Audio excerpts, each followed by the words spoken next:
in this lesson, we're going to handle publishing posts and we'll be done for good. Okay. So the first thing I want to talk about is the fact that we have a published field in our post. So if you check here, we have published. Okay. So this is empty because in our seed file, we don't actually have any values. So here's what we're going to do.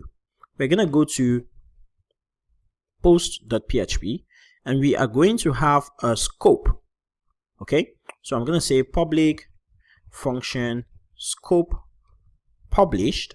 And what this scope is going to do is it's going to get only the published post from the database.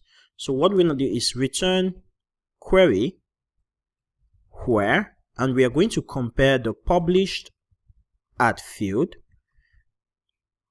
should be less than or equal to now. And now is a helpful function that returns to us the dates at this moment. It's a Laravel built-in function. Okay, if you can look at that function, my editor helps me to command click, so you can see it says date now, and it creates a carbon instance for the current time.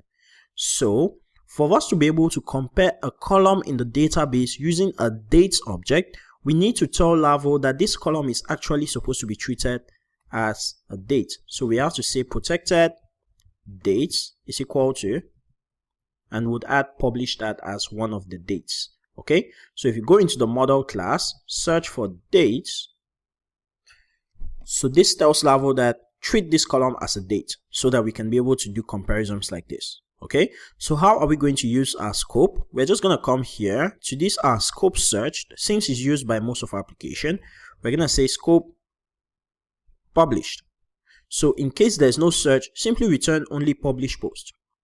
In case there is a search, make sure you filter out only those that are published, and then you do this. So you're gonna see at the end the query is gonna be like where published at is now or less than now, where the title is like this, and then in the post controller you're gonna have where the category ID is this, where the post ID is this, stuff like that. So it's a really long query. Interesting, right? So now that we have that, there's something we need to fix. Let me show you.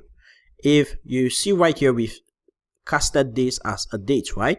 So if we refresh right now, search for a specific date and submit, we have an error that says data missing. And the reason is because Laravel is trying to cast this to a date, right? Since we've said that this field is supposed to be treated as a date, if you see right here, the format is just the number of minutes. Okay, so you can see day, month, year, then hour and minutes. There's no seconds.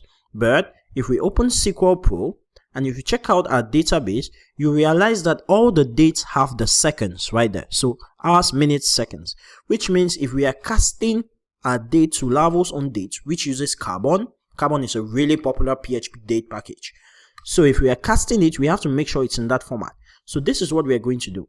We're going to go to our create.blade.php for the post, scroll right down, and we'll make sure that we enable seconds to true, so that every time the user is selecting the date from the time picker, is also going to be able to select seconds.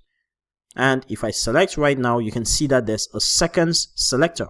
Okay, so if I update this, you can see that it successfully updates. If we go to our front end, you can see now that no results have been found on the blog because none of them are published. So let's go back and publish some of them. So I'm going to edit this one and make sure the published at is in the past, which is November. Okay, and then I'm just going to update it. We come back to our blog, and great, you can see we have one blog post published right there. So what happens is on your blog or on the user blog, they can set the published at date, and once that date reaches, it's automatically going to show up on the blog. How cool is that? Okay, so let's go ahead and try to visit the other blog post. So let me just edit this one, make sure that the published at is in the past. So I'm just going to say January 16th right there, this year, update this one, edit this one, make sure the published at is in February, you know, maybe February 6th, update. And finally, I'm going to update this one to February 1st. Awesome. Or let me see. Okay, yeah, just 1 month back. Okay, so I'm just going to add some tags just gonna add all the tags to this one right here. And then I'm probably gonna change the category just because I can, and then update. Awesome. So if I visit the CMS, great, you can see all our blog posts are back. And if a user wants to unpublish a blog post, all they need to do is put it in a really future date, and as easy as that, it works. Awesome. Alright guys, and notice the AdSense sharing is back. So you can see AdSense is back with the sharing. It's awesome. It just needed a second to refresh. That's cool guys. So we have like a real full blog that you can actually give to your clients. This is like a working blog. Okay, so thank you so much for watching.